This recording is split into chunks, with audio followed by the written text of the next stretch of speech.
लेकिन राणा साहब, आप जो बात कर रहे हैं कि जो फिर जिस यूथिया के को लटालो सड़क पे और मारो और ये वो, आप होम मिनिस्टर हैं, इंटीरियर मिनिस्टर हैं, आप तो एक ऐसी तशद्दुद की फ़िज़ा को इंकरेज कर रहे हैं। ये तो अगर वो आवाज़ें कसने पे तो आप उनसे 2 कदम आगे ले जाएंगे तो बात रुकेगी कहाँ जाके? नहीं, जब तक मैं इंटीरियर मिनिस्टर उस वक्त तक ये काम नहीं करूँगा। लेकिन जब इलेक्शन अनाउंस होंगे और केयर टेकर सेटअप होगा तो उस वक्त तो मैं उम्मीदवार हूँगा ना, बाकी सारे लोग भी उम्मीदवार होंगे। उस वक्त हम जो है वो इनका ये इलाज करेंगे कि किसी यूथिये को, जो यूथिया जो है वो किसी जगह भी आके हमारे बंदों पे आवाज़ें कसेगा, उसका इलाज जो है उसको जूते मारे जाए, डंडे मारे जाएँ उसको, क्योंकि इनका इलाज ही ये है। इसके बगैर ये बाज आने वाले नहीं हैं। अच्छा, उन्होंने ये भी कहा कि जब उनसे पूछा गया क्या आपकी मुलाकातें, बातचीत हो रही है इस्टेब्लिशमेंट से, उन्होंने कहा हो भी रही हैं, नहीं भी हो रही, क्लैरिटी नहीं है। लेकिन क्लैरिटी उन्होंने कहा मुझे ये इसलिए है कि नवाज़ शरीफ साहब घबराते हैं कि इलेक्शन से, और वो जब तक नहीं मानते तो तब तक ये चीज़ फंसी रहेगी। ये मुझे एक बात बताएं, सदर साहब की भी बात पे उन्होंने मान गया कि मैं ना झूठ नहीं बोलना चाहता, सच में बोल नहीं सकता। ये भी कंफर्म हो गया कि प्रेसिडेंट साहब ने मुलाकात करवाई इनकी और आर्मी चीफ की। अब वो ये भी खुद कह रहे हैं कि हमारी मुलाकातें हो रही हैं इस्टेब्लिशमेंट से।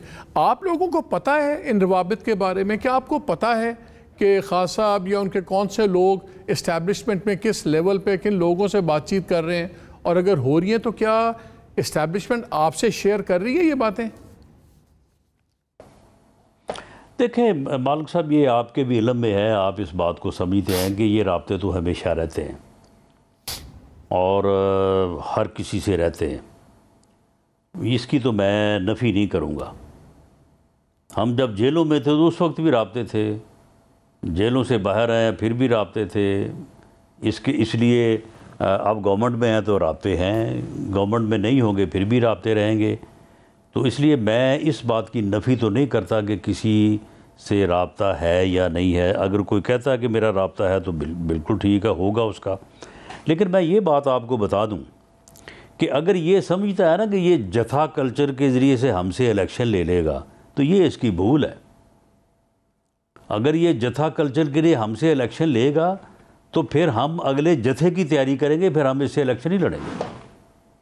लेकिन आज इलेक्शन जो है वो आइन और कानून के मुताबिक होगा। ये टेबल पे आए, ये पार्लियामेंट में आए, ये हमें जो है वो इज़्ज़त दे अपनी इज़्ज़त करवाने के लिए, हमारे लिए नहीं। ये बात करे कंसेंसस क्रिएट करने के लिए, अपने लिए, हमारे लिए नहीं। तो ये तो हो सकता है। वरना अगर वो कहता ना कि मैं जथा लेके आऊँगा और फिर मैं आगे इलेक्शन हासिल कर लूँगा, तो ये इसकी भूल है। ये जथा लेके आ जाए, आगे बैठा रहे 1 महीना, यहाँ पे 2 महीने बैठा रहे, फिर इलेक्शन जो है वो 6 अगस्त को ही होंगे। 6 अगस्त 2023 के बाद ही केयर टेकर सेटअप आएगा। राणा साहब, एक तासुर बड़ा तकवीत पा रहा है और मैं ये आपको मालिक साहब, ये आज शायद आपके इल्म में होगा कि अगर इसने वो 25 मई का धरना इसने अनाउंस किया था, गालबन मेरा ख्याल पता नहीं 21 या 22 मई 23 को, अगर ये अनाउंस ना करता तो शायद उस वक्त ही जो है वो केयर टेकर सेटअप जो है ना वो कायम हो जाता। इसके अनाउंस करने, इसके धमकी देने के जी मैं आ रहा हूँ, मैं ये कर दूंगा, मैं वो कर दूंगा, वहाँ से जो है वो बात बिगड़ गई।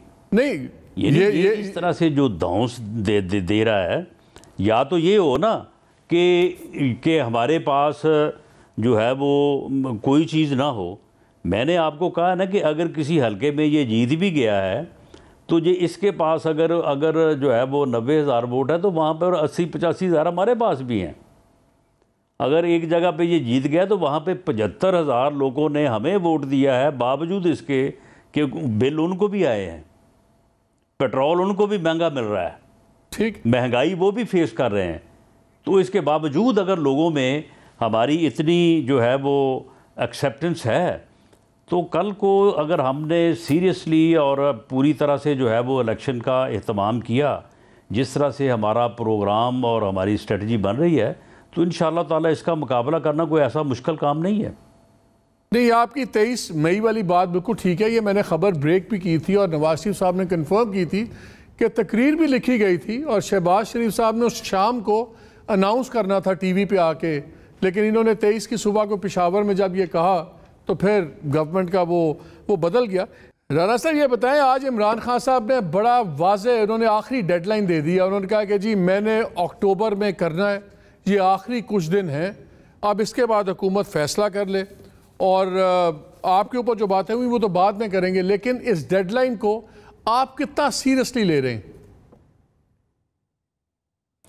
नहीं देखें जी, ये डेडलाइन जो है ये इसकी अपनी डेडलाइन है, ये इसकी सियासत का ख़ात्मा हो जाएगा और ये अपनी सियासत के ख़ात्मे की तरफ बढ़ रहा है। तो अगर ये इसी हफ्ते में जो है वो करना चाहता है तो ये इसी हफ्ते में करे, इसी महीने में करे।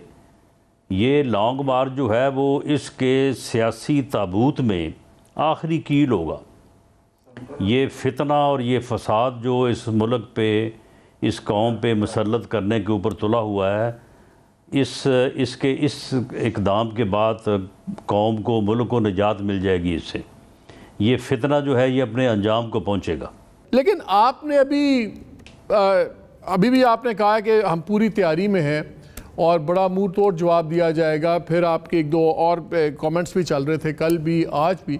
आज इमरान खान साहब ने बड़ा आड़े हाथों आपको लिया है और उन्होंने यहाँ तक कहा है कि राना सनाउल्लाह को पता ही नहीं लगना, ये जो ड्रोन्स हैं ये इनको इस्तेमाल करने का पता ही नहीं लगना, और फिर मैं इनको बताऊंगा कि हम अब 25 को हम तैयार नहीं थे, इस बार हम पूरी तैयारी से आएंगे। जरा सुनिए उन्होंने क्या कहा।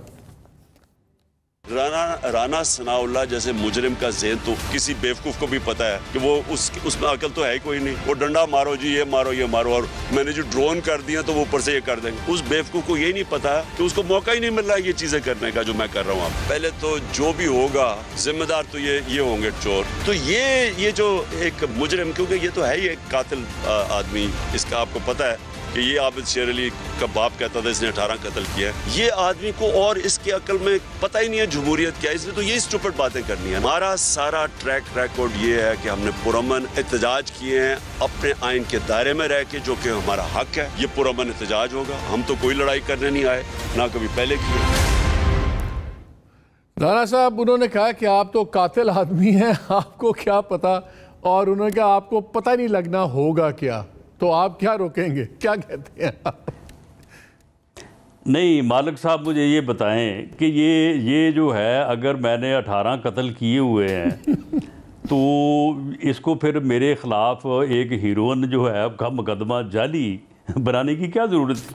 उन कत्लों में मुझे पकड़ लेता। ये 4 साल ये रहा है वज़ीर आज़म मुल्क का, पंजाब में इसकी हुकूमत रही है, इसका चीफ मिनिस्टर था बुज़दार, तो ये 4 सालों में इससे इंक्वायरी नहीं हो सकी कि वो कत्ल जो हैं वो जो है वो मैंने किए हैं।